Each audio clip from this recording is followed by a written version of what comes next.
And we did have somebody in earlier, or yesterday, setting this all up. So. Okay, it is looking like it's registering sound now. Good. So.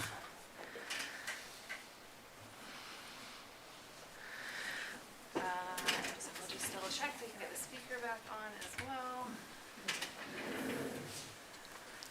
Testing, testing, testing. So if there's anybody in the audience who's watching at home and could send a text or an email to someone to let us know that you can hear us, that would be great. Hey, we got a thumbs up. There we go. See that? All that certification and training and AV helps. Don't stop playing the Jack Beat Claw. Thank you. Sorry for the interruption. Good, good. Okay. So our first delegation, always happy to welcome them back on a yearly basis. The Real Acts of Caring presentation from School District 43 students regarding Real Acts of Caring Week. Miss Halliwell.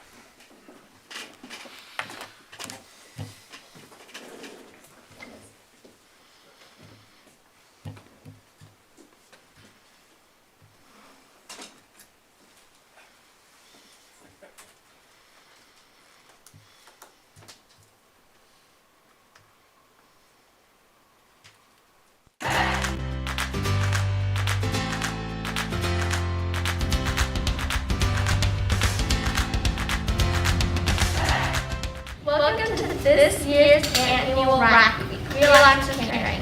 This year, it's from February 13th to 19th, 2022. This year, we are focusing on climate change and COVID caring. Right now, caring kindness cannot be more important. RAC is doing something caring and kind for another and not expecting anything back.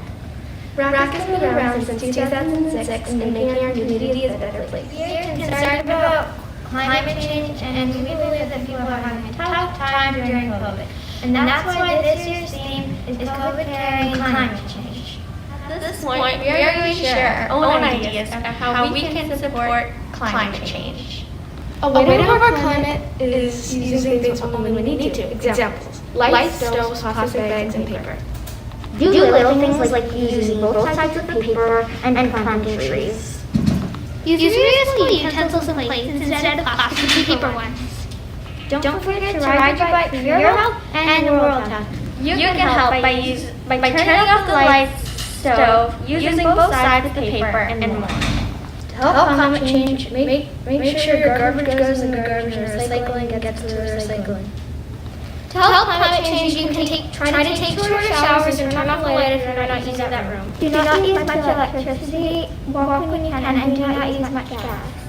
You can help by reducing waste by using paper straws, using less paper, and using reusable bags.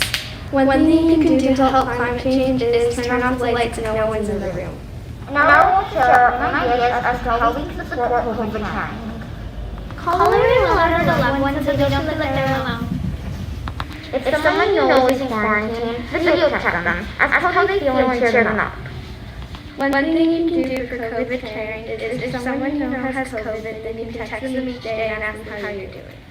To help COVID caring, when you're sick, stay home and wear a mask when you can.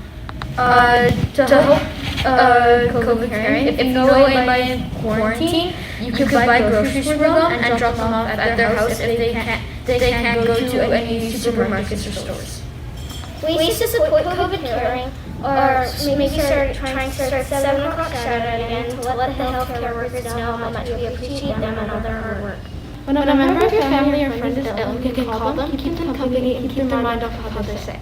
If family or friends are not feeling well, drop off groceries to them and write them letters to keep them company. Social distance and wearing a mask to help the community. If you're at the store picking up groceries, you should always wear a mask and keep social distancing. You don't want to get sick at these times. Something you can do for COVID caring is get your vaccine whenever you can. You can help by wearing a mask, socially distancing, and only going out when it's necessary. Remember to be also caring and kind to yourself. So often in our busy lives, we forget to do this. Thank you for the reminder, Molly. Our mental health is really important. RAC feels good and RAC builds community. RAC is really important in our lives, especially during a pandemic. So you have also shown that you feel experience and a greater sense of belonging and have more positive connections. You get updated with RAC on Twitter, Facebook, and Instagram, and also on the website realaxcaring.org. Or just Google Real Acts of Caring, and lots of information about RAC will come up. Studies have shown that encouraging, caring, and kindness support mental health by building self-confidence, encouraging happiness, and promoting leadership. I would like to conclude this video by thanking all of you who are watching. The main idea that we wanted to promote is being COVID caring and preventing climate change. As ST42 leadership students, we can learn from these ideas. We all hope you can participate in helping our climate and showing COVID care. RAC is growing throughout our community, spreading positivity in our lives. Remember to be caring and kind during RAC and always. Bye!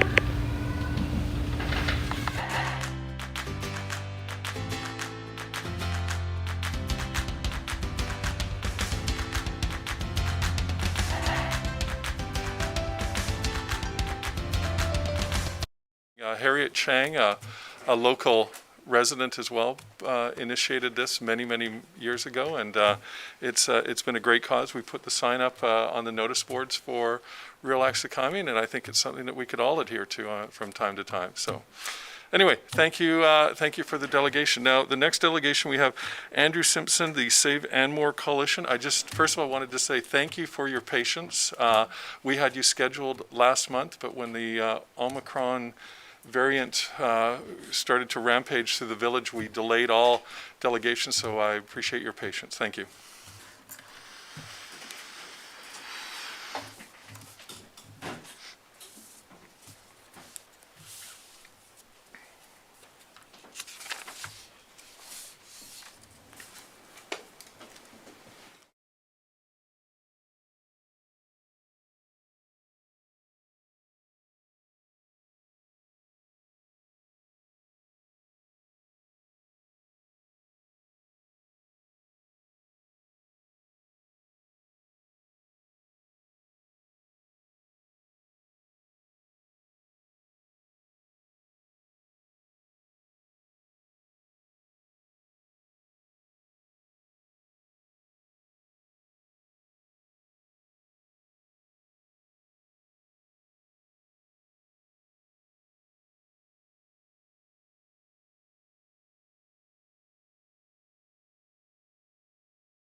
Anmore strategic plan vision, which includes the desire and the quotation to unleash great development on the community.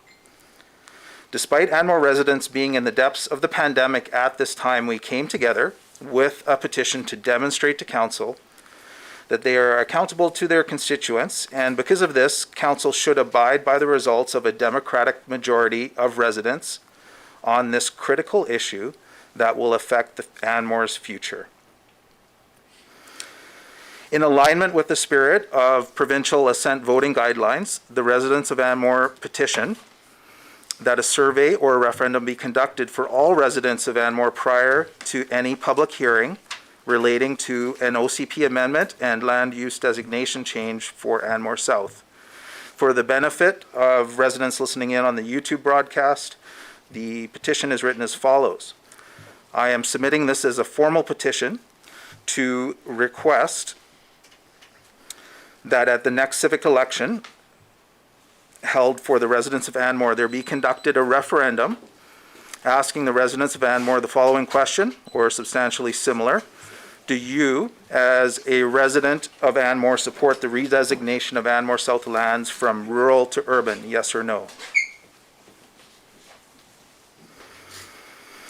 So on this slide, I'm presenting the petition results that I've handed to Ms. Elric already. There are 322 Anmore resident signed hard copy petitions, 78 Anmore resident online petition respondents, 502 non-resident online petition respondents. So just to clarify, that is 400 Anmore residents. And for context, and I think that's important, 400 residents represents 48% of the 2018 Anmore election participants of 827.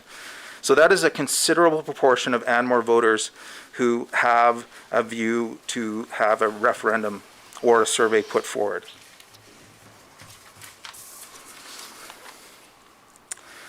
The Save Anmore petition for a referendum or a survey on such a critical potential change to the village is not unique. And for example, in 2021, the village of Lions Bay conducted a resident survey asking whether the community believed they are urban or rural. There were 535 responses, and 91% of the respondents were in favor of a rural designation at Lions Bay. Council listened to the residents and is now applying to Metro Vancouver to leave the urban containment boundary. Anmore residents deserve the same level of respect to be heard in an inclusive and unbiased manner. It is critical the Village of Anmore conduct a referendum or a survey prior to any OCP amendment proceedings initiated by Council. It would be logical and efficient that an OCP amendment proceeding is deferred till after the 2022 municipal election, such that a referendum can be held in conjunction with Election Day.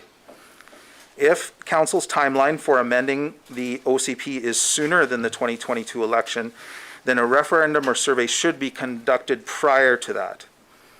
So in conclusion, the petition results tonight highlight a credibility gap between the Council's vision of Anmore South and a consensus of residents. Conducting a referendum or a survey is actually an opportunity for Council to close this credibility gap and truly act in the best interests of Anmore resident majority. That's my presentation. Thank you. Good. I'll just see if Council has any questions. I've got a couple of points here. I'll start. Councillor Trowbridge. I had a question. I was following along with the document that was submitted to us, but it doesn't bear a lot of resemblance to what Mr. Simpson was saying. So I had a question on that written piece that we were given, but nothing for what was said verbally. I'm happy to answer any questions. Okay, well, it said a significant number of Anmore residents have written letters to Council opposing the redesignation of Anmore South. So I'm aware of 5 letters, a joint letter from you and some of your neighbors, and 4 individual letters to two of which were also Crystal Creek residents. Yeah, They're here. So are those the 5 letters you're referring to? Councillor Trowbridge, I'm referring to 255 letters that I submitted this evening to Ms. Elrick that oppose a redesignation of Anmore South. And I believe those will be dutifully recorded in the records. Good, okay. Any other questions from council or? Councillor Yes, so- Webering? Sorry, we'll get to see these letters, obviously. Is staff going to prepare a report? Yeah. Okay. Just a couple of clarity questions, Mr. Simpson. Number one is this the question that you had posed on your presentation, the one that was presented for the letters that were signed with addresses and that? Yes, that's correct. So it's exactly the same question that was asked and people have signed by it? That's correct. Okay. Second question is, you brought up a reference to Lions Bay. Can you tell me why Lions Bay is looking at this redesignation? Because of Lions Bay's location, they are designated urban but are not getting the services that they want. And there were a number of residents who questioned that. So the reason for highlighting that example is that there was a request for a review and a survey was conducted. And so we believe that is a very proactive action by council to listen to residents.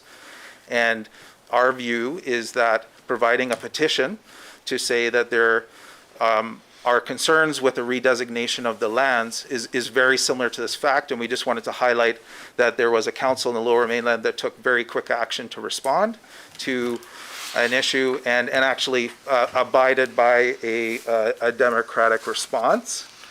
And in this case, it was a 91% response. But Okay, well, I have to correct a couple things that you're incorrect on. Number one is that Lions Bay is doing the necessary research to determine if a change will hamper their long-term objectives to provide diversity in their housing for economic and social density in their community. So they're doing the research right now. There has not been an application to Metro Vancouver. So that statement is incorrect. They will first have to apply to amend their OCP before an application is made to Metro Vancouver.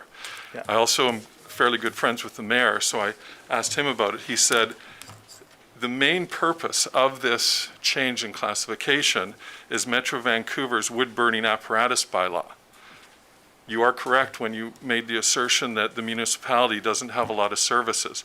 And to be frank, I was shocked that it was an urban designation as well.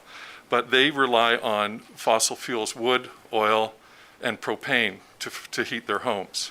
So that is what is the concern, and that is what the precipitous is. And this is coming from their council as to the concerns of going out of a urban containment, because that is what Metro Vancouver is dictating in the urban containment boundary, no more wood burning things. So that was the precipitous. So but I also believe, Mayor McCune, there was a desire from residents that initiated concerns as well. You're incorrect on that. It was all to do with the wood burning, and they still don't know whether they're going to be able to because of their densification that already exists, and they also have a septic treatment plant as well. So it's really about this wood burning, and it has been a very, I know I forwarded some stuff to Mr. Uvik as well. The Metro Vancouver and the climate action is really pushing this really hard. And as a resident, if you're a resident in Lions Bay, this would be a big effect in regards, they don't have water there. They rely on in the summer, sometimes during droughts, that it's actually trucked in and that to replenish their reserves. So Lions Bay, not the best example in this case because of auxiliary. But anyway, I just wanted. Oh, sorry to interrupt you. Yeah. Okay. So I just wanted to thank you for participating as a delegation at tonight's meeting. Unfortunately, we don't have that to be able to go through it, so we're going to be able to properly vet it all through council. We'll each get copies, I guess, made up and stuff like that. And then as we analyze the data, who should we approach about if we have any questions and send emails to? To the Save Anmore Coalition And that's with who will all the answer them? correspondence. Yeah. Okay, perfect. Thank you very much, and thank you again for your patience. Thank you. Thank you. Okay, we'll now move on to the late minute, Ms. Elrick. The recommendation regarding adoption. Oh, we're on to the delegation. I don't know what the official. Yes, so the Delegation, my apologies, under item 4C would be Greg Moore from Icona, so you may step up. Thank you. Do we have to set up any more technical? Okay. I want to look at my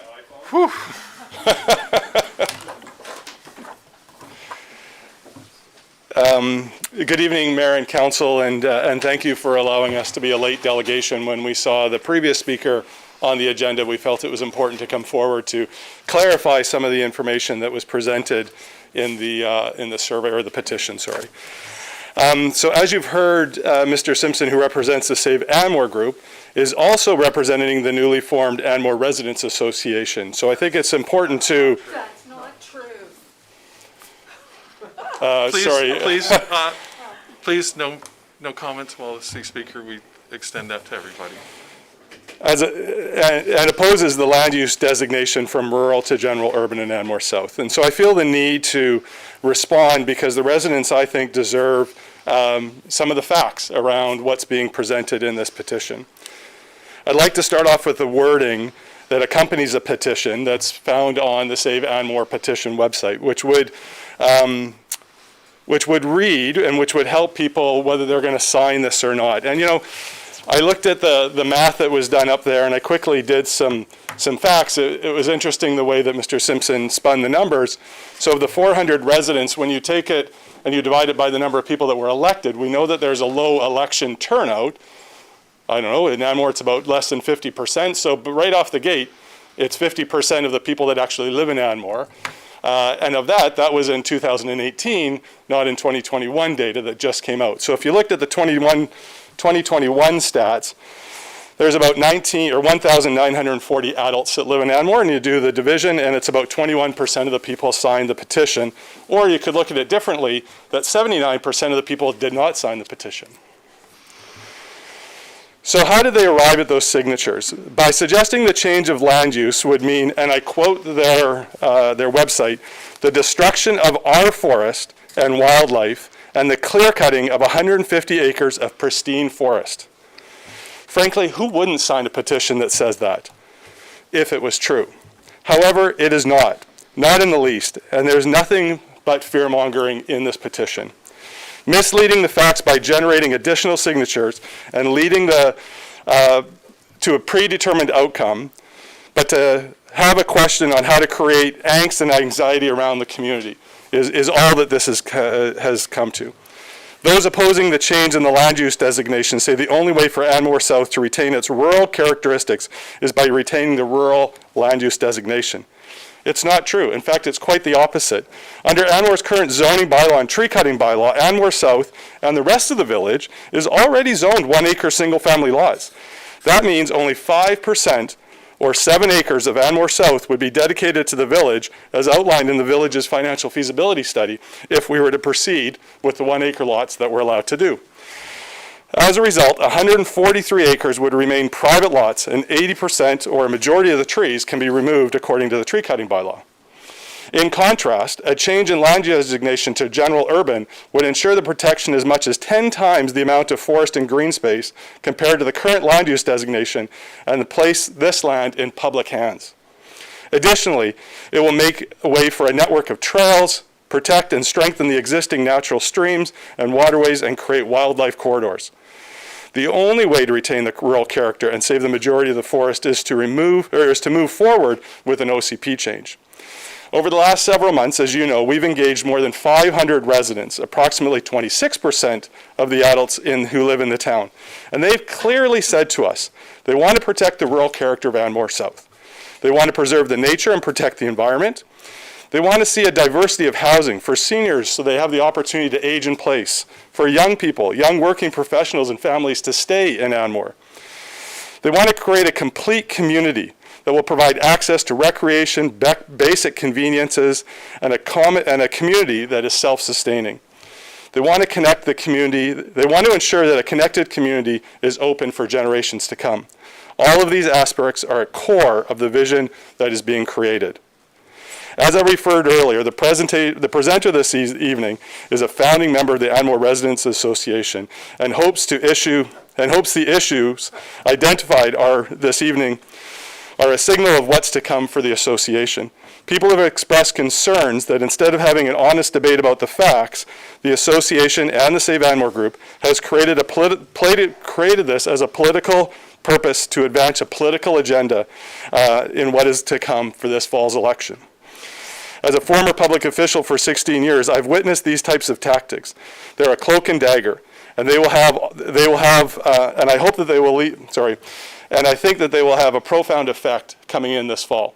We don't have to look too far around us, maybe just down the hill, to see what an association can do when it puts its mind to it to get people elected. As the community knows, we're working on a detailed plan that will encompass the initial vision and the input from more than the 500 residents that we've heard from. We will continue to engage in a thoughtful, honest manner, and we look forward to sharing details, plans in the coming months. As many of you, Michael Hind, and myself, and Monique, are here to talk to the residents whenever they want about what's going on in Anmore South. Thank you. Good. Thank you. Just stop my... Any questions from council? Councillor Trowbridge? No? Any council? Okay. No. Thank you very much. Okay, we'll now move on. Minutes from the regular council meeting held on January 11th, 22. The recommendation would read? That the minutes of the regular council meeting held on January 11th, 2022 be adopted as circulated. Someone to move those minutes? Moved. Seconded. Any discussion? See none. All those in favor? Aye. Opposed? Carried unanimously. Is there any business arising from the minutes? No? Okay. We'll now move on to the consent agenda. Any council member wishes to remove an item for further discussion may do so at this time. No? Okay. Someone to move the consent agenda. Moved. Seconded. Any discussion? See none. All those in favor? Aye. Opposed? Carried unanimously. We're now on to 11A, new business, 2345 Sunnyside Road, development variance permit, a report dated February 10th from 2022 from Mr. Boyd. Mr. Boyd. Thank you, Your Worship.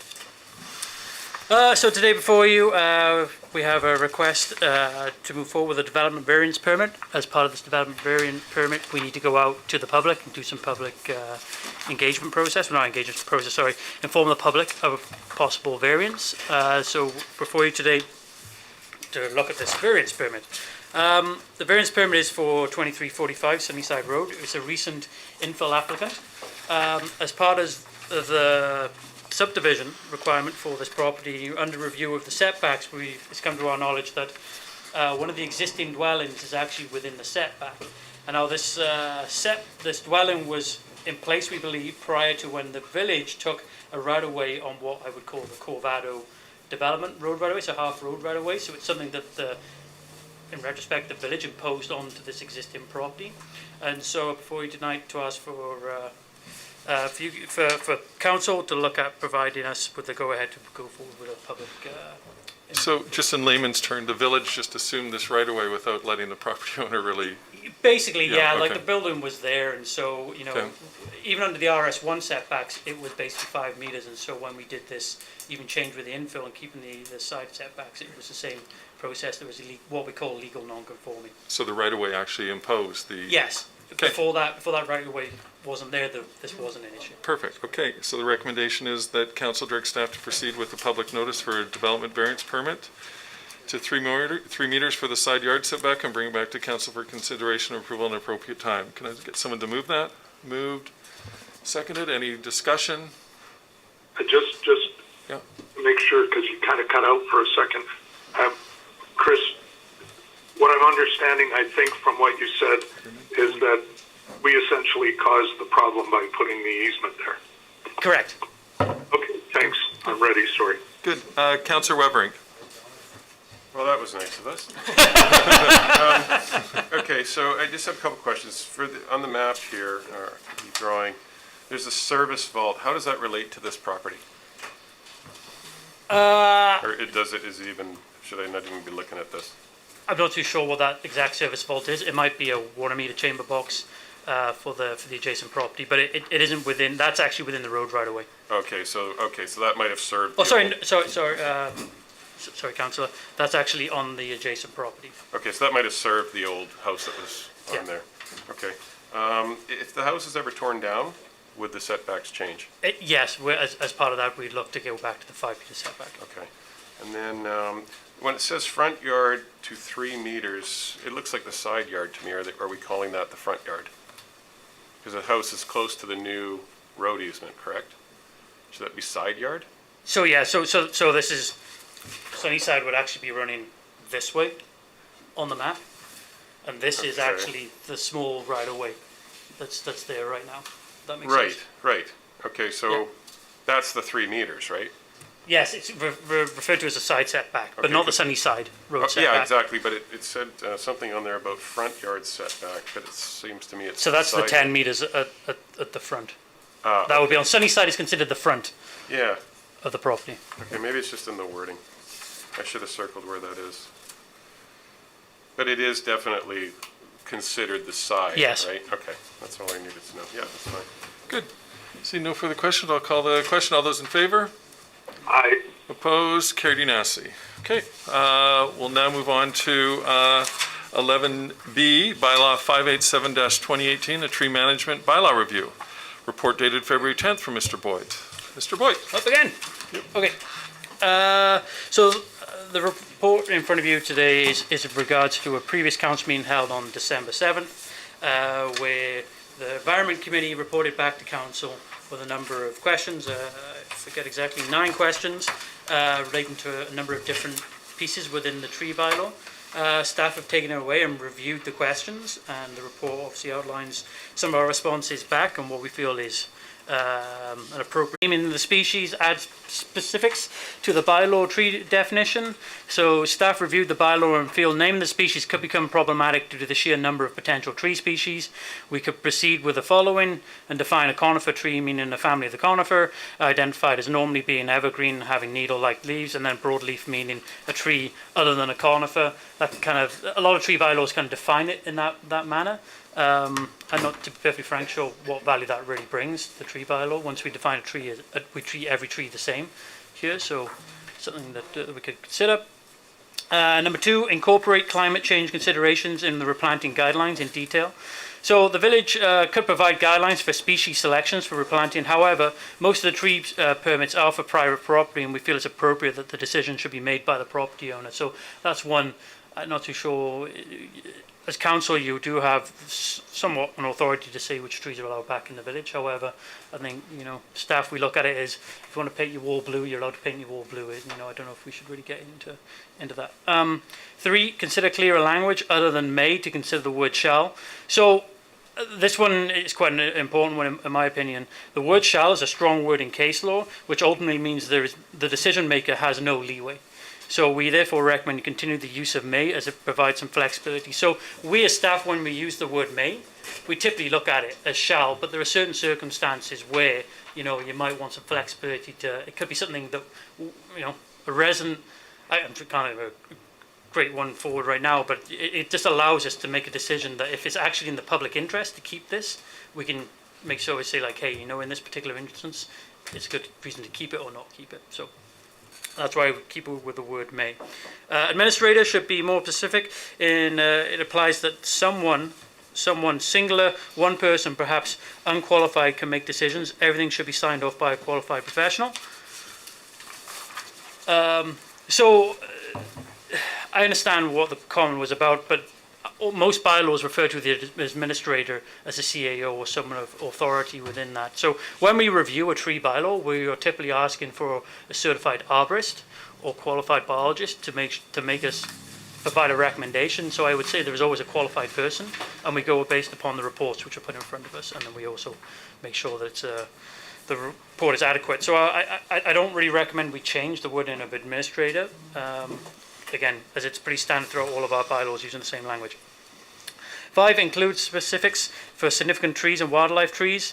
To be perfectly frank, we were not too sure what this one was looking for, so staff require clarity on what it refers to. Once a tree is defined, the bylaw applies to all trees, so I'm not too sure if we're looking for some leeway or something within the definition of significant tree or wildlife tree.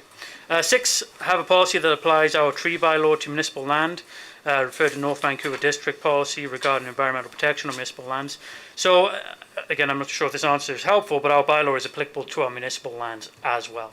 So if we were to, say, establish a road right away that we have and that had a number of trees, we'd be looking to maintain trees wherever possible. And if we did remove trees, we'd be looking at replanting trees in perhaps not in the same right away, but on another piece of land that the municipality owned. 7, clarify who follows up as per the terms of the bylaw on the permit. This is the bylaw enforcement officer. We did have a discussion internally here, and we believe we actually have a fairly high level of compliance throughout the village on our tree bylaw, and when we find there are infractions, the bylaw enforcement officer does follow up, and we seem to have a pretty good response from them. The bylaw needs to be proofread and tightened up. Some typos could be shortened. Example, 2 different fines and penalties for 2 similar offences. Page 2 under the definition, diameter says trunks, not trunks. Sorry, trucks and not trunks. I did it myself. So corrections can be made during an update, obviously, if directed by council. And then 9, replacing trees 1 month after cutting a tree down is not enough time. In the case of development, consider 3 months after occupancy to replant more reasonable. This can be changed. However, the administrator has the discretion on the timeline as noted. Also, not all removals are due to development. Therefore, setting a timeline based on occupancy would be not appropriate. That's kind of the gist of the discussion. I have a recommendation if you'd like me to read it. Before we read it, Councillor Weberink just would like to provide a few comments, just as he is on the Environment Committee. And yeah, I mean, if we need to follow procedure, I would propose we move number 2 at the end of the report, or I can speak to it. Procedurally, does it matter, Karen? Well, I think you need some clarity on a few things, okay. so let's do it before we get it moved. Yeah, sure. Okay, I'll go through them one by one as well with my comments. I agree with number 1. The only thing is I might add native conifer and native broadleaf. I think what the Environment Committee is trying to get to is we'd love to see more native trees be planted here. So that might be a good designation. There's a lot of, I don't want to see redwoods planted here, or, that sort of palm stuff. trees. Oh, yeah, exactly. So I would suggest that we add that. Climate change considerations, and I realize we didn't give you a lot of information on that, but there are municipalities that are starting to consider this. I think due to some of the droughts we've had in the summer, we've all seen hemlocks die. I would love to see something in a bylaw or guidelines discouraging planting of hemlocks. There are, and this may change again in 25 years as our climate changes, but it's interesting that you said, of course, our tree bylaw applies to municipal land, so we could certainly apply that to municipal land and encourage people to plant a certain species and possibly provide bonuses and incentives for people to do that. We've talked about this on the Environment Committee before. I mean, it's not just about trees, it's about ecosystems, it's about forest. We'd love to see people replant a bunch of native trees and allow the undergrowth and everything rather than just a bunch of cedar hedges, which in the past qualified. And I realize the climate change considerations would probably require a bit of research by staff, but there are communities that are starting to look at it, and I think it's necessary, and it may even be demanded of us in the near future. I agree with number 3. I agree with number 4. Okay, so significant trees and wildlife trees. I don't know if we have any that qualify in Anmore, but I mean, for example, we've got some trees in the Spirit Park that were memorial trees. Some of them may be more significant than others. Old Lonely Doug on the island is a significant heritage tree now just because of its reputation. So although it may not apply to anything we have in the village currently, it may in the future. So that's what we're talking about, significant trees and wildlife trees. Or if there's a tree that has an owl habitat in it or something, I'm sure there's already rules around not being able to cut that down, but I'm thinking of something like that. Sorry, just for clarity on such a tree, you're looking to have a bylaw that says you shall not touch? Yeah, exactly. And how would we define that? Yeah, well, hey, we're just the idea people in the community. So, Ms. Elric? So in terms of your question, how would we define that? If I may suggest, the trees are out of my wheelhouse, but bylaws are within my wheelhouse. Some of the things that I'm hearing such as discouraging planting hemlocks. Perhaps this item 5 that you were just brought up may be better suited to be brought into a policy rather than a bylaw. So perhaps some of those more prescriptive items, as described by Mr. Boyd, and perhaps adding the native to the conifer tree, those types of things would be appropriately included in the bylaw, and perhaps a policy could be developed to accompany the bylaw, including some of that broader language that I'm just a bit concerned about putting things into the bylaw that we, are not going to be able to enforce or define properly. So Right. I'm not sure. I think that makes Great sense. minds think alike. I think that's where we're headed, but I think it's just good to have clarity and where we can insert into the bylaw appropriately and where not. I think we would develop a policy document. Yeah, and of course, we listen to staff recommendations, and we'd love to see things in bylaws, but I understand that it may not make sense to put everything in a bylaw, and a policy might be a better place for it. Number 6, fine. Number 7, fine. 8, I still think, we think that it should be tightened up. There are a few typos in there. I think it's just due diligence to maybe go through it with a fine-tooth comb and make sure everything's correct. So that, number 9,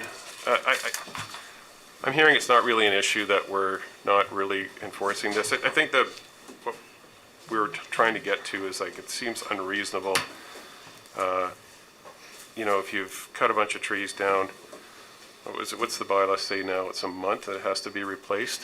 But Yeah, I just or- don't see how that could be enforced with how long things take to get built. Yeah, so the other way that there's another provision within the bylaw that we use is to require a tree planting plan at a certain point at development. So say Ballaterra, you don't particularly want to start planting trees in the lots which haven't been developed on right now, because that grade will likely change as they get developed. But as the lots do get developed, they need to start installing the trees as they go. Okay, And so so in that that- sense, it might make sense. Yeah, so that's how we typically try and approach those. Okay, I'm fine with that. So- Okay, then my only comments. So I'm wondering if we move the preferred recommendation, we're giving it first and second reading, Ms. Elric? There is no bylaw in front of council this evening. The Oh. report is just in terms of preparing a bylaw amendment. Okay, So it would be appropriate to move option 1, should council wish. Okay. Which would be that council direct staff to report back with an amendment to bylaw 587, 2018, tree management, which is inclusive of the comments outlined in the report, with the additional comments under item 1 regarding native conifer tree, item 2 regarding discouraging planting hemlocks, and item 5 to be included in a bylaw or policy as staff sees fit. good. Has that covered everything, Councilor? Yeah, and then the corrections. Oh, and. Yeah. Yes. Yeah, housekeeping. Yeah. That's- And then, and just sorry, more clarity on the climate change. I think that hemlock was an example. That may take a little bit of time, a little bit of research, and it'd be great to look at what other municipalities are doing, so. More resilient. Yeah. Yeah, I think so. Okay. Okay, well, so option number 1, can council direct to report back for a bylaw, so could I get someone to move that? Moved, seconded, any further discussion? Seeing none, all those in favor? Aye. Opposed? Carried unanimously. Thank Okay, you. so that'll come forward in the coming month or so, Mr. Boyd? Yeah, okay, perfect. Maybe worthwhile for you to have an offline conversation. Yeah, just to- sure. Okay, we'll now move on to 11C, Capital Projects Budget Pre-Approval, report dated February 10th, 2022, from Ms. Martin, Manager of Financial Services. Ms. Martin. Good evening to Mayor and Council. I'd like to bring forward a report to pre-approve the first quarter capital projects for budget consideration. Our financial plan that is adopted annually each year, we show our proposed expenditures and funding sources, and that our proposed expenditures for capital purposes, we set out those amounts separately. So, staff are seeking budget pre-approval for the following time-sensitive projects for consideration in the annual financial plan. We can go over some of these projects listed below. They're brought forward by various departments, and some of the departments aren't here, and they will be here to answer any questions about these projects. So the water meter replacement system, which we have earmarked funding from our COVID recovery grant to upgrade our water meter reader system that fails every time we try to use it and takes up a lot of staff time. So this will just give us a better system, improvement to the system. The website consultant, also funded by the COVID recovery grant. We have this project being carried forward on our current year's financial plan. We have a budget already in place for the website redesign, and we're looking for a consultant to guide that project. Our lawnmower tractor is a capital equipment replacement. We found out that if we don't order it now, it won't show up till winter, which won't really help our Public Works Department. So we are requesting approval to go ahead and get that ordering going. The fire pump repair was, as you know, we had a fire and we had to do some emergency repair, and that is just the value of the repair and remediation of that fire. I just want to identify, that was for the Uplands pump station that services all the houses up at Uplands. So that repair has happened as an emergency repair. And we do have the majority of those expenditures already noted. And then Ms. Halliwell will probably speak to this a little bit. So our Public Works yard upgrade and trailer relocation, which is part of the future planning for the hub that's coming in. So if you have any questions, maybe direct them to Ms. Halliwell. And then we have the Maze purchase order module. So Maze is our financial system that we use for accounting, and it's just an additional purchase model that helps us to track invoices and to better track our cash flows. It's just a licensing agreement. And then again, Ms. Halliwell will speak to this, or Mr. Boyd, regarding the DCC bylaw review. There's been a consideration to rewrite our DCC bylaw. Good. If you have any questions from council. Good, thank you. So the recommendation that you have, that council pre-approve the following Q1 projects, could I get someone to move that recommendation? Move seconded. I'll open up for questions. Councillor Weber. Sorry, with the water meters, it's actually replacing meters on houses, or? It's replacing the system that reads the water meters. Okay, and So that's all? we use a handheld device that's quite old. Okay. So there's no upgrades on properties, private properties? No, what we do is annually, we do have a budget for water replacement and for any changes that occur during the year where we need to move a water meter or upgrade a water meter.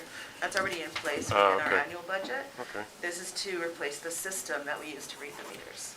And this will also help residents if they detect a leak as well. We'll be able to. That's right, it has a lot of different mapping Yeah. properties, depending on which vendor we go with. We haven't gone that far down the list, but we're just looking at starting that design look at a couple of vendors. I know there's a couple that have come forward with a quote, which is where we got our numbers from, and I'm sure Public Works will come forward with some more information. Okay, and then the trailer move. So this is part of what we were gonna do anyway, because the trailer actually in the Public Works yard is done, right? Okay, Yes. so this is gonna be a temporary move for the offices, and then it'll be handed over to Public Works. Correct. So through the most recent discussions we've been having with the contractor for the construction of the hub, it's been deemed that it's not actually physically possible to leave these sets of trailers where they are during construction, because it will be impossible to get them out Right. afterwards. So staff have developed the idea to minimize how many times we're moving the trailers. So we would move the Village Hall trailers, which are north of us, down to the works yard, which is our eventual home, because the current trailers that are down at the works yard are literally falling apart at the seams right now. So village operations would continue through the construction process down at the works yard. And that would also sort of require some improvements to the works yard site as well for safety, which we would be looking to have done in future anyway. So that is a part of this project, and the other part is to temporarily relocate these council chamber trailers down essentially to the very south end of the site, at the bottom of the parking lot, so that we can continue to conduct our meetings out of them while we're under construction. Okay, and these are rented, right? So once we're done with them, they're gone? That's correct. And yes. what's the life left on those? We had talked before about 15 years maybe? That's so- correct, yeah. They're about 10 years old now, and they've usually got about a 20 to 25 year life. Okay, so I guess that would make sense. Yep. Okay. And I don't know, just gonna be picky. 100 grand for a DCC bylaw review? Like, is there a lot of lawyers involved or? It's quite an extensive process. Okay. And there are not very many consultants that are aware or that are available and capable of doing this kind of review. So the $100,000 budget is based on some previous experience that Ms. Martin has had in her previous employer.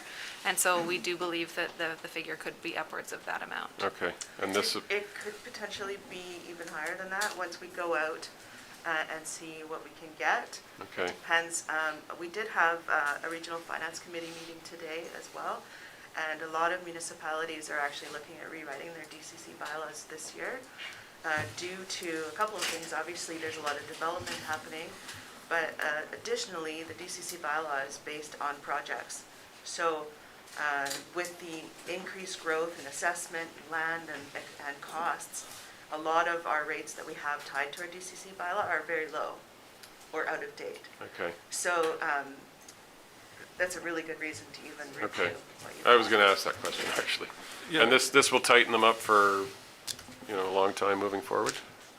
I can tell you that since I've been on council, I guess 14, 15 years, they have never been reviewed.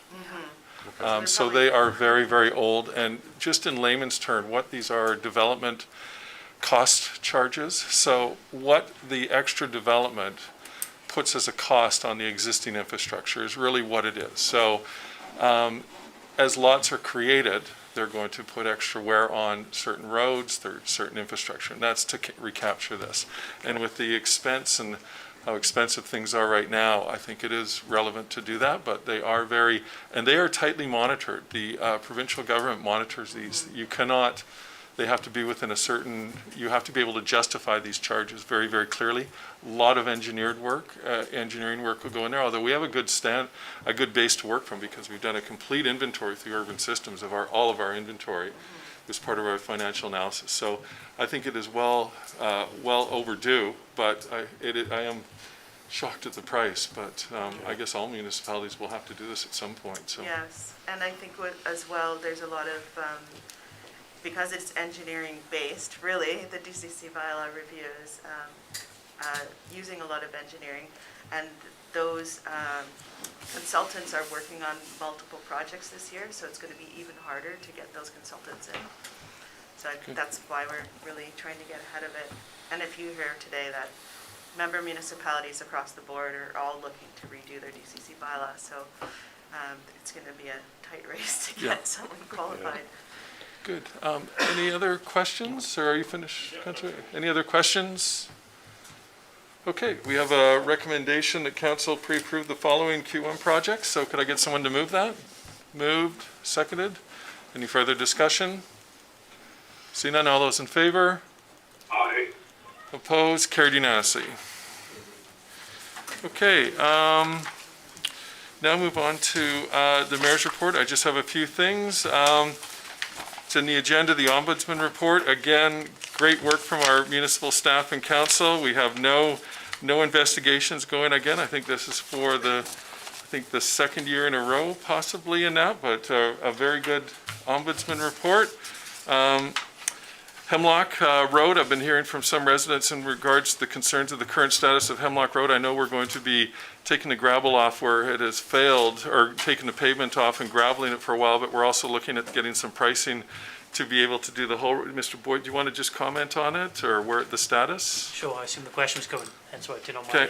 my mic. Yeah, so we went out for some emergency repair work on a number of points within the roadway, because some other areas where we think it's gonna basically become the same kind of condition in a very short period, we believe. So we got the quotes back. The quotes were pretty significant, and so from a fiscal responsibility point of view, we don't believe it was a good idea to go forward and do those repairs for these small pieces. I think as staff, we've kind of looked at it and we believe Hemlock is coming to the end of its life, more or less, and we would look to, for the 22 capital works, repair Hemlock from start to finish instead, and actually get better bang for our buck and go from there. So Public Works will be repairing the patch as a temporary kind of measure right now in gravel and maybe some cold mix, so there might be a little bit of wear and tear on that as we go forward, but ultimately we'll look to completely replace that roof this summer. I can tell you that the west end of Hemlock, it's going down the hill, it's very much deteriorated. Get complaints from people about gravel that's going into their properties and that, and especially when it gets cold and snowy, it's tough for the plow to deal with. And I've received a couple emails already today in regards to where it was at, so I'm glad. I think it is one of the original roads, and you think of over the last few years the roads that we've replaced. We've done Thompson, Strong, Elementary, Sugar Mountain, a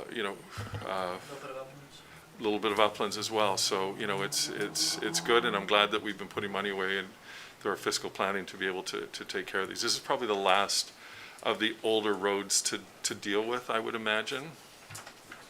Yeah, off the top of my head, I don't think there are any in such bad repair as that one, but there will be others which will start coming up on what I would call just routine rehab. Good.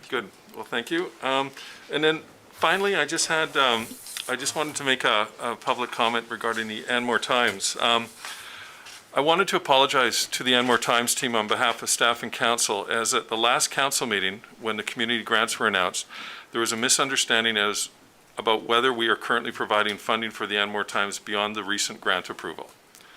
We have not provided any advertising dollars or funding to the Anmore Times in recent years, as we reallocated those funds to create the Anmore Advisor as a way to provide regular updates about village initiatives in a newsletter that is mailed to every household and covers every household in the village. The village does place any ads in the Anmore Times in the future. We will certainly pay for those ads, and the village will continue to provide information and editorial comment when requested. So I just wanted to give that clarity. There was a bit of uncertainty in regards to that. So thank you. That's all I have for my mayor's report. I'll move on to councilor's report. Nothing? Okay. We have some general correspondence, ombudsman report, and that. I'll now open it up to public question period. 2-minute time limit applies to speakers.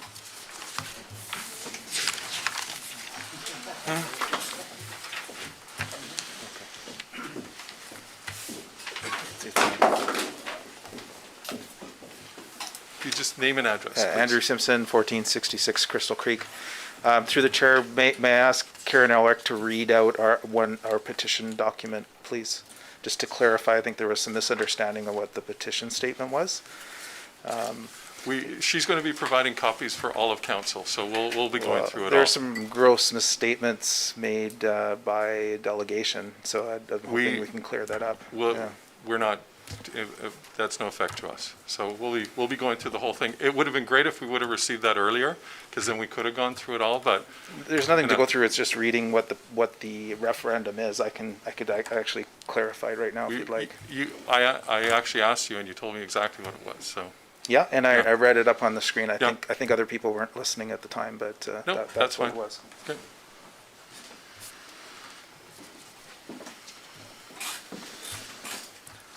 Doug Richardson, 20305 East Road.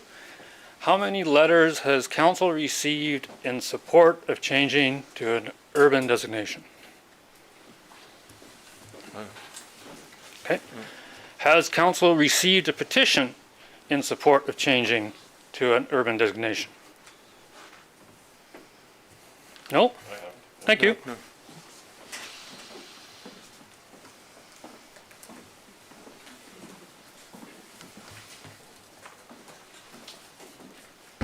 Nancy Maloney, 1724 East Road. And can you hear me? Yep. Okay. To be consistent with Council and Icona's commitment to transparency, I would like to request that Icona's rezoning an OCP application that was submitted in November, at the end of November, be shared with residents. Ms. Hollywell? Yes, so typically when we receive an incomplete application, we would wait until we had the full details and proposal, and then the entire package would come forward to council at a regular council meeting. So it will be made public Okay. once we Once we do have a receive. proposal, yeah. Yes. But Julie, you had indicated in an email to me this would not be for a long time.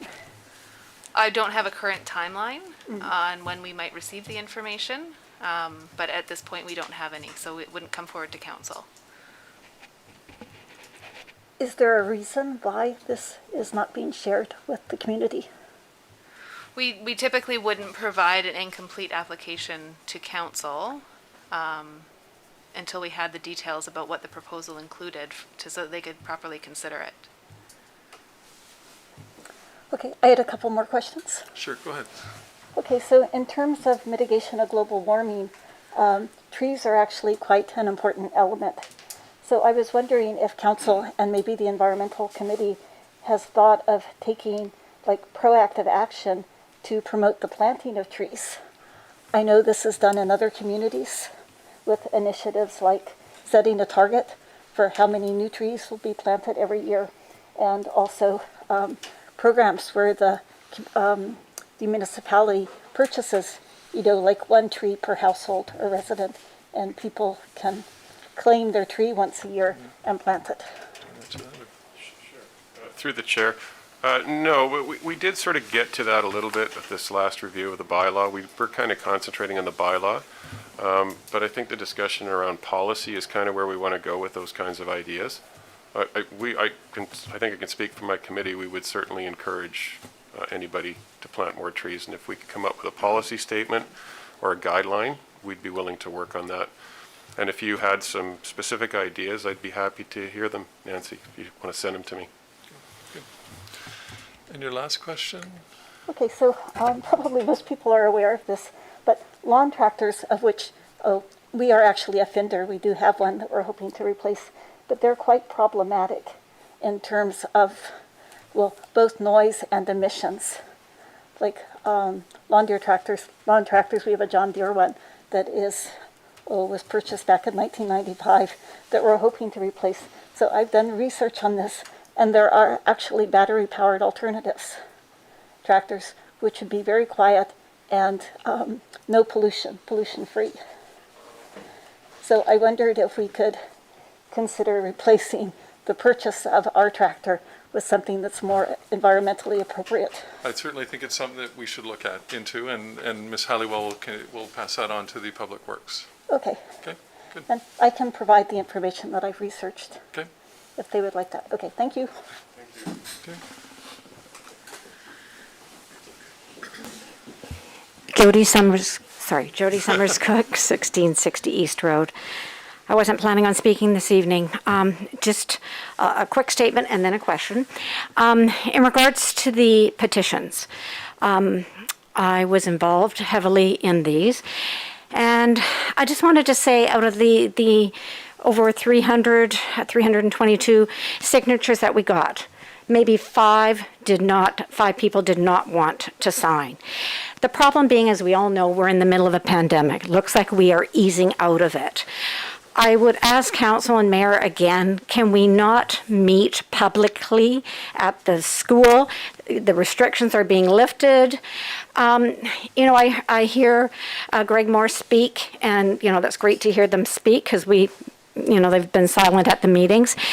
But what they're saying, everybody's saying different things. I would like to hear what the residents want, or any comments, and I think council would like to have that too. Could we not meet as a community together and let everybody speak? Mayor McKeown? Well, again, we don't have anything really to meet over at this point, so I think we need to wait for a proposal to come forward. Okay, but that's what I mean. I'm not saying tomorrow. I am saying, can you commit to us doing that? It looks like we are coming out. I can't commit to using the school whatsoever. I'm not talking to school, but I'm saying, can we meet as a community? Could we meet as a community and all? We want to have as much community engagement as we can when something comes forward. We've always stated that as a council. Okay, so we'd all be able to meet together and listen to what everybody has to say. I think it would be good for everybody. Sorry, through the chair. If it were to ever go that far, bound by law to have public hearings on all this kind of stuff. And I think this is such a huge proposal. I don't It think is. this council has ever been opposed to some sort of referendum or statistically valid survey. I always have been. I've always said that it's much better to have something in front of us, because the urban-rural is so simplistic. I mean, if you're not in tune with what's going on, and I agree, I think more people are in tune with what's going on and understand what those two different things mean. But if you're not informed, if I wasn't informed, I wouldn't vote for urban. It makes me think of Costco's and 30-story towers. But I don't think that's on. I don't think that's even going to be proposed. Right. So, I know rural is, I guess we have a better definition of rural because we would just look at the rest of Anmore, and I could see people saying, well, I like this, I want to vote for this. But without specifics, right. It's really, it's a bit of a loaded question, and I think a more meaningful question is further down the road, and we would absolutely have to do that. Okay, And I would that's support a referendum perfect. before any decision on a development of that scale would be Okay. made. Because I kind of took exception to Mr. Moore saying that, we only had 322 signatures. What about the rest of the people? We can't get out to talk to people in a pandemic. A lot of people didn't want to come this evening because they're compromised. Because it's question period. Okay, sorry, that's, I'm just saying, thank you if you would look at that. Thank you.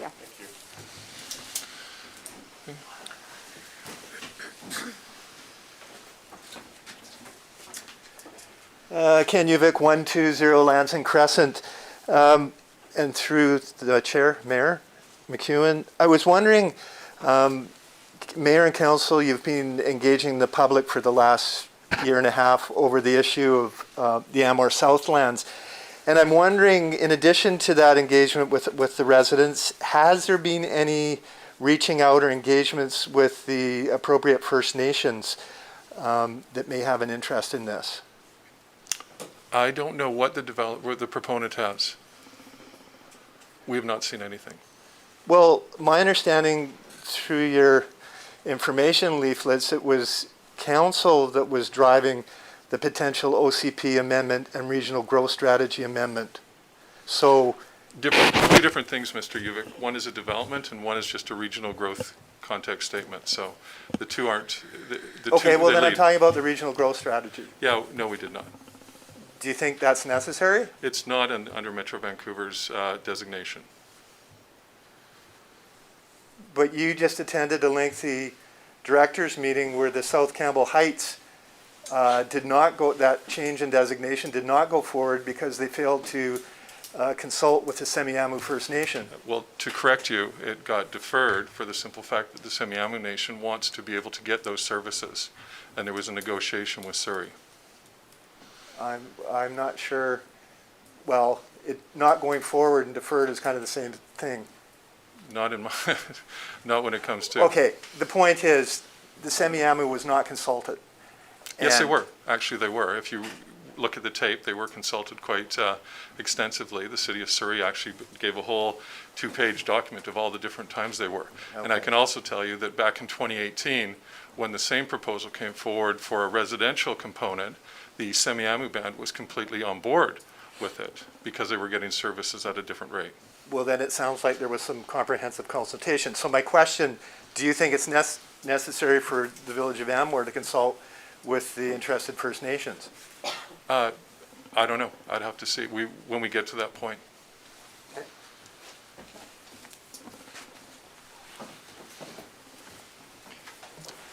Name and address. 1815A East Road. Mayor McEwen, I have a question regarding electronic council meetings for the village of Anmore.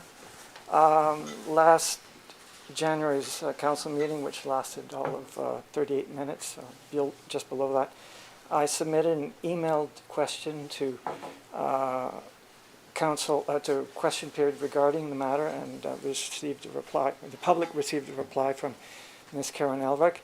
Subsequently, I corresponded with Karen Elrick via email on the matter, and who kindly replied and said what we've been hearing, but I was still not satisfied. So I wrote to the Minister of Municipal Affairs, Josie Osborne, to get the minister's response. For the record, I wish to submit both my letter to the minister and the ministry's response to my letter. I'm wondering if I could hand it over. I have copies for everyone. Is it better by email, Ms. Elbrecht? Can I do that? If you would like to submit something for correspondence, it won't be part of the record of the meeting, but I can It won't be part of the forward it record? to, Yeah. council for correspondence if you wish. Well, you can correspond. Thank you. So, what was the province's response? According to Is there a question here? Yes, there is a question. Let Okay, me get could you to the please question. get to the question? Yes. Let me quote first their guidance. Local governments are encouraged to proactively consider whether there are circumstances whether electronic meetings may be beneficial for the community. The ministry has heard many local governments express the advantages of enhancing transparency and accessibility that electronic meetings offer their residents. In the letter to me, they write, quote, "The choice of how and when to use electronic I'm meetings..." going to have to ask you, do you have a question Yes, for I this do. council? Could you please get Okay. to it then, or I will The ask you key to stop. word is choice. Okay. Is this council ever going to choose Zoom for meetings? Thank you. Thank you. We will rely on our corporate secretary to direct us in regards to how meetings are handled. Any other public questions? I think maybe, Mayor, I could just provide some clarification. Again, there is the opportunity for municipalities to choose whether or not to hold electronic meetings. However, as has been stated multiple times in multiple different forums, there are requirements that go along with that. So while we can have an electronic meeting, we also have to have a public place where an appointed officer, and there are only 2 for the village compared to larger municipalities who may have a multitude of them, to be physically in a space where people can also come to the meeting. So everybody would be at home, but we would need to have people here and available to receive people to be able to hear and or watch the meeting as well. So because of our limited staffing, that's a real challenge for us here in Anmore. And on top of that, we would need to also have someone who is managing the meeting itself. So people coming into the meeting, people raising their hands for interaction. And as you can see, we are limited in that capacity as well. So that is why we have chosen to live stream our meetings. We accept all sorts of forms of input up into the meeting, which can be presented at the meeting, as we saw earlier with public input. And the meetings are recorded and available for people to come and participate in them as well. So there's a number of different ways that people can participate in the meetings, as well as to watch them live or watch them afterwards as well. Good. Okay. Thank you. Oh. First time, if you want to, yeah, go ahead, please. Nick Burwash, 2186 Summerwood Lane. First of all, I just want to thank staff and council and mayor for all their hard work. And just let you know that myself and many people in the community are in support of what's going on and what's happening here. And just because we don't have a petition or people don't feel like they need to come forward when they agree with what's going on, it doesn't mean we're not here. So thank you. Thank you. And I've got somebody behind you first, please.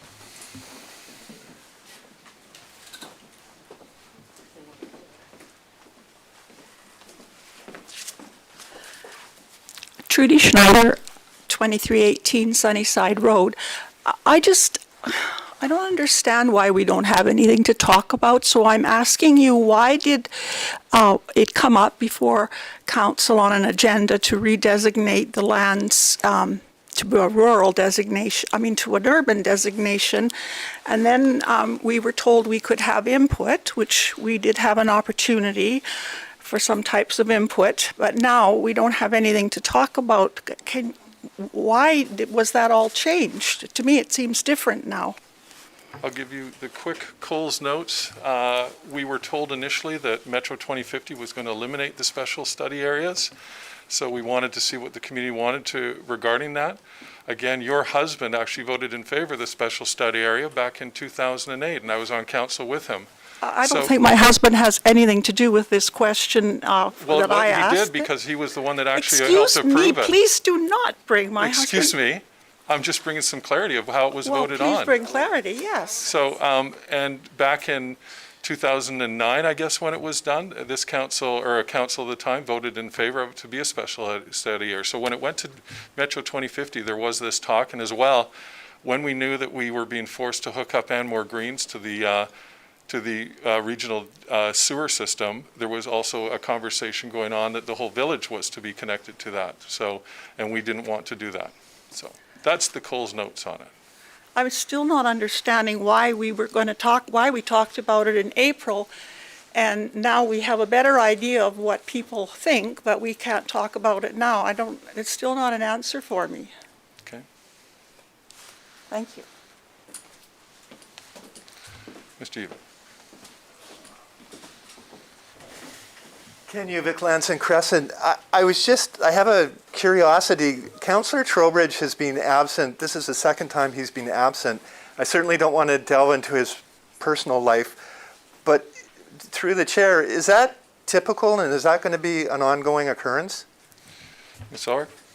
Mr. Uvick, through the chair, Councillor Trowbridge, is not absent from this meeting. He is present and participating electronically through telephone, which is authorized under our procedure bylaw, and he has done that for the past, this meeting and the past meeting as well. Well, I know that's the technical answer, but generally it'd be great if people were in person to represent their... Sorry, I just wanted to clarify, he is not absent from the meeting. That was my clarification. I already heard that. But is that going to be a typical format then? I have no idea. You have no idea? No. And we... Chair, I can answer. In the spring and January, this is an unusual situation because we've been kept from our home for 2 years because of COVID, so we're staying here longer than usual for our vacation home. But normally, we spend January in our vacation home. So every January that will happen. Oh, good. It'd be great if the public had Any the other opportunity questions? for a Zoom meeting. Okay, move to adjourn. Someone to move that? Moved, seconded. Any discussion? Seeing none, all those in favor? Aye. Carried unanimously. Thank you, everybody, for coming out.